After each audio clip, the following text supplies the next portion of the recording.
kok ngaku cucuku 28, ana waktu itu baru bangun tidur.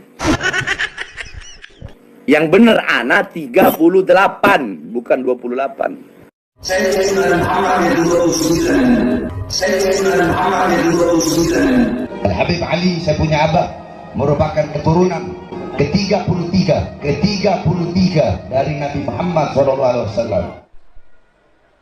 Harus dijaga kemurnian ini. Khawatir kalau nggak dijaga, sembarang orang gampang ngaku keturunan. Kadung ditabaruki pol-polan, kadung Gus Adi paringi mobil ben barokah, lah tiba keturunannya semprol ya apa.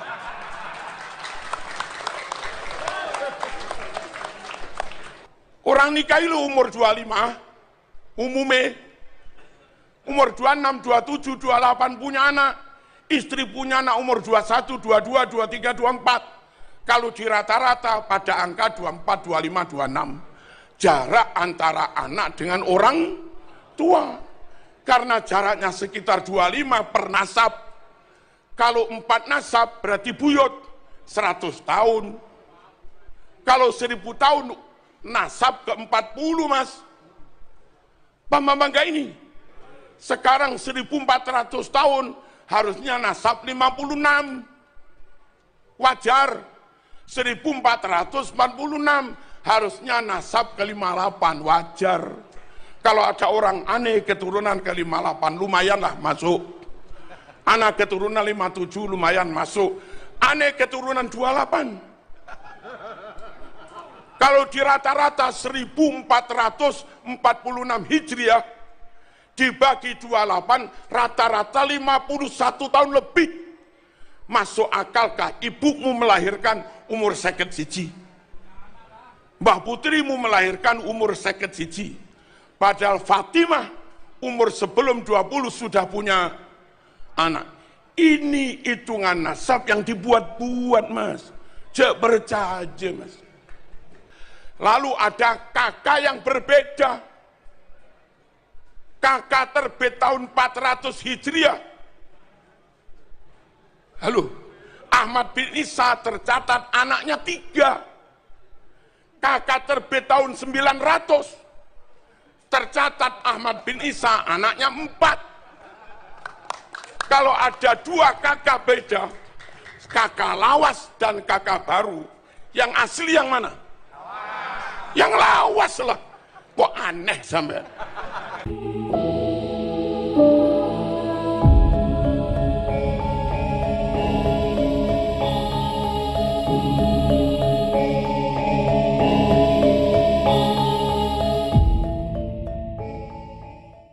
Quraisy bukan Quraisy, Arab bukan Arab, yang mereka semua murid Nabi Muhammad SAW.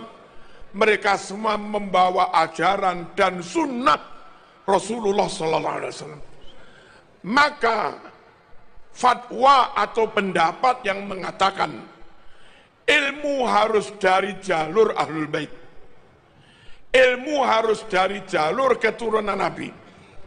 Orang yang punya pendapat seperti itu menafikan sekian ribu hadis riwayat sahabat, menafikan sekian ribu hadis riwayat khulafaur rasyidin, dan itu menabrak ayat Quran, wa ma atakumur rasul fakhuduh wa ma nahakum anhu fantahu.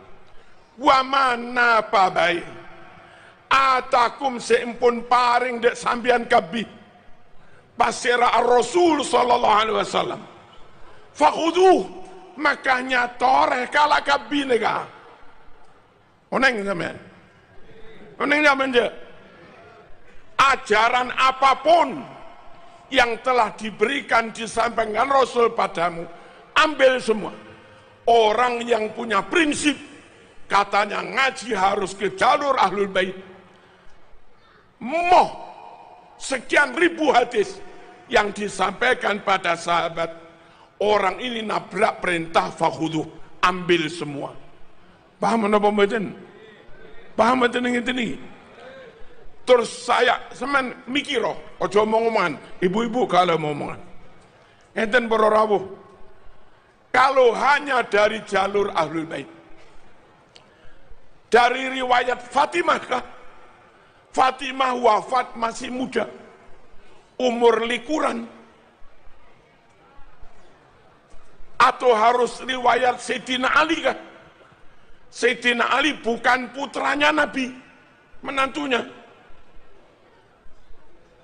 Atau harus riwayat Sayyidina Hasan Husain yang katanya harus jalur ahlul. Sayyidina Hasan Husain ketika Nabi hidup masih kecil, belum memungkinkan untuk menerima ribuan hadis. Dan nyatanya dalam kitab hadis yang riwayat Imam Hasan Husain juga nggak terlalu banyak. Lalu umur belum tua, Sayyidina Hasan diracun, dibunuh. Lalu Sayyidina Husain dibunuh di Karbala. Kalau ngotot harus riwayat Ahlul Bait, lewat Sayyidina Hasan Husain, beliau berdua pas Nabi hidup masih kecil. Akan meriwayatkan banyak, juga repot di pemerintahan. Akan meriwayatkan sampai sepuh, terbunuh ketika umur belum terlalu tua. Kesimpulannya, lek sampean ngotot ilmu agama harus lewat dzurriyyah Rasul, mungkin hanya sekitar 5 atau 10% sunnah Rasul yang nyampe kepada kita. Padahal perintah Quran ambil semua. Paham apa enggak ini? Loh, harus paham biar enggak fanatik. Woi, paham apa enggak? Berikutnya, ilmu tentang Islam. Nabi benar-benar profesional, enggak melihat suku, enggak melihat nasab. Wong suarane paling apik, sip, fasih. Dari kalangan budak namanya Bilal, diangkat menjadi muadzin.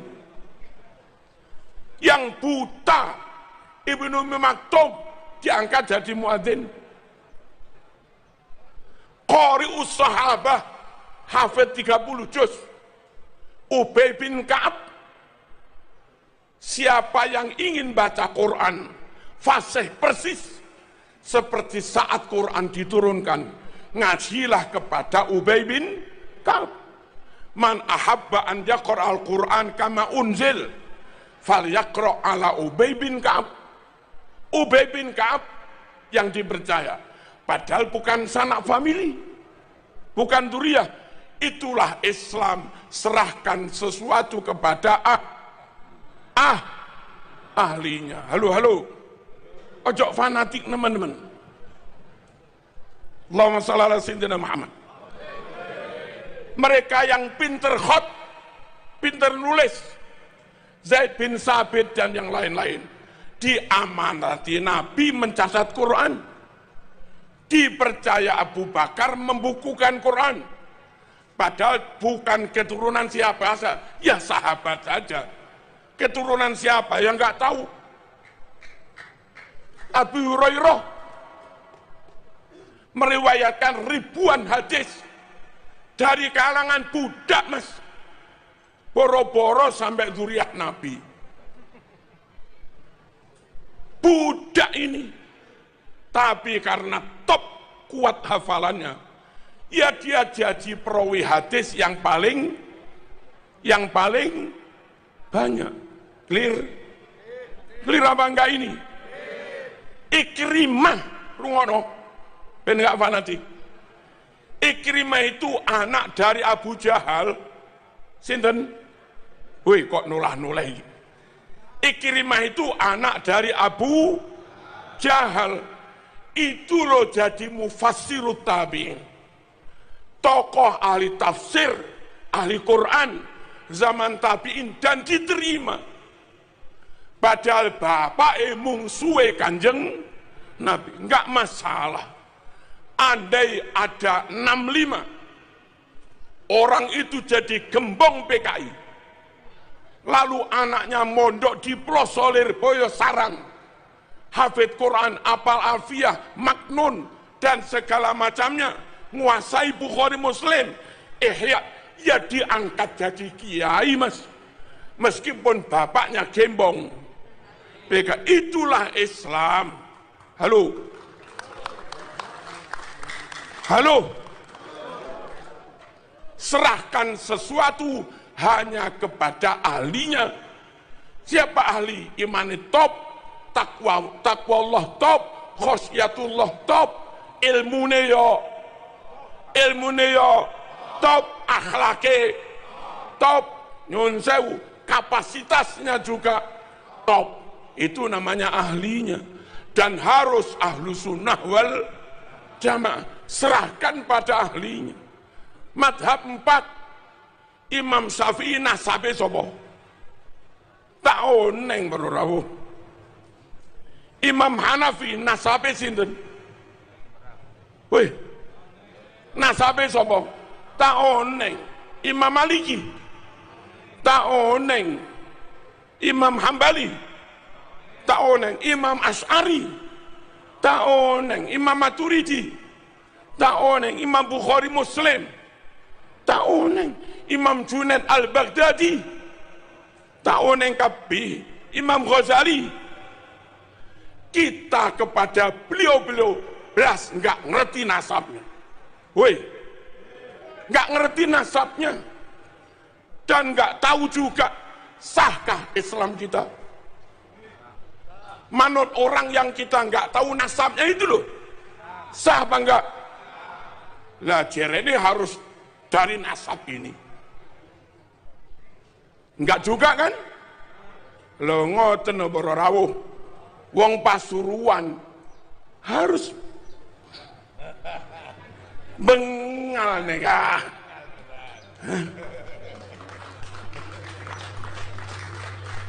Allahumma shalli ala sayyidina Muhammad. Sepura anakku udah cangkolang ini. Tak pernah bagi. Sedikit lagi nggak apa-apa.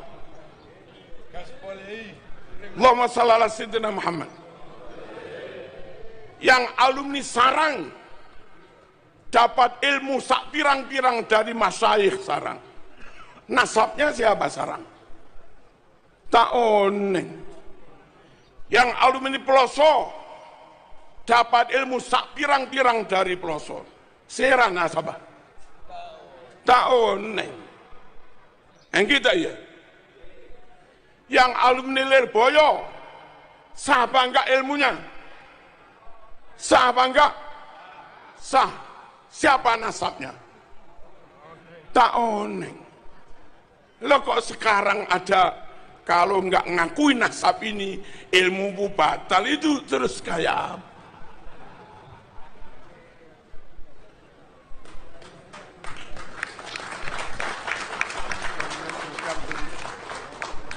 Lalu berikutnya begini, Bapak Ibu rahmakumullah, untuk bisa paham Quran, paham hadis, harus benar-benar ngerti alim nahwu sorof, harus alim mantek, harus alim ma'ani bayan badi, harus alim usul fikih, ulumul Quran, gharaibul alfaz, harus alim asbabun nuzul, harus alim mustalahul hadis. Halo, plus ngerti sejarah, juga ngerti filologi, untuk benar-benar bisa memahami Quran Sunnah dengan benar. Siapa itu? Ya siapapun yang mondok lama dan sungguh-sungguh menguasai itu semua, silahkan dia jadi kiai dan memahami Quran, meskipun dari kaum irung pesek.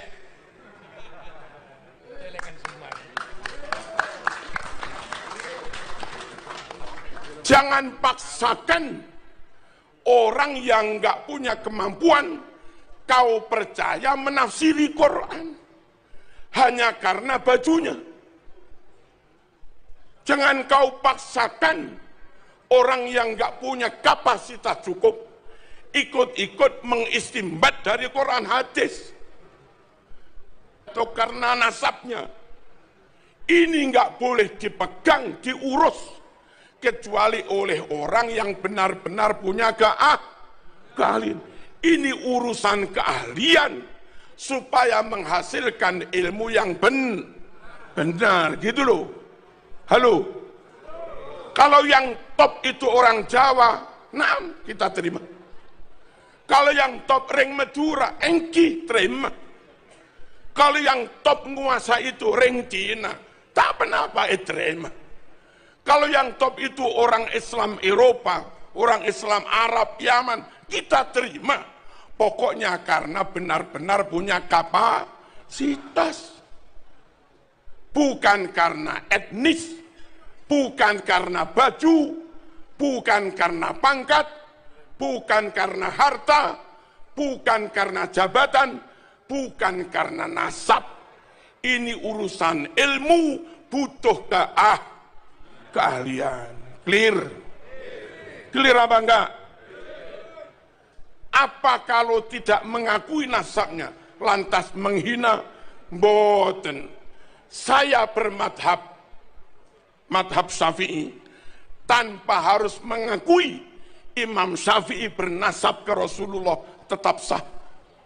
Saya ngaji Ihya 100% yakin Imam Ghazali Iran, bukan Mekah, bukan Quraisy, sah. Saya Hizib Nawawi tanpa ngerti Imam Nawawi itu nasab apa, ya tetap sah. Thariqah Syadiliyah tanpa tahu Abil Hasan Asyadili zuriyah sopo, ya tetap sah. Andai dari kajian Kiai Iman lalu terbukti fulan yang selama ini kita yakini zuriyah Rasul, ternyata terbukti bukan, maka hukum kita ngaji kitab karangan dia seperti kita ngaji Fathul Qorib tanpa harus meyakini pengarang Fathul Qorib keturunannya Kanjeng Nabi, gitu loh. Dong apa enggak ini? Lalu aneh kalau dikatakan kalau enggak ngakui sanad ilmumu putus. Di Pondok Lirboyo, Ploso, Sidogiri, di mana-mana, di perpus, kalau ada 1000 kitab yang dibaca, itu yang karangan orang Yaman, nggak ada 1%, Mas.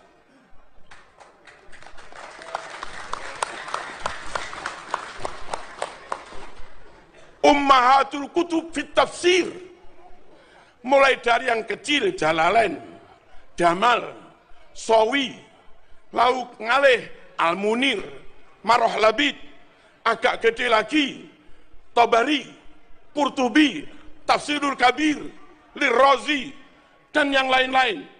Itu semua non-Yaman.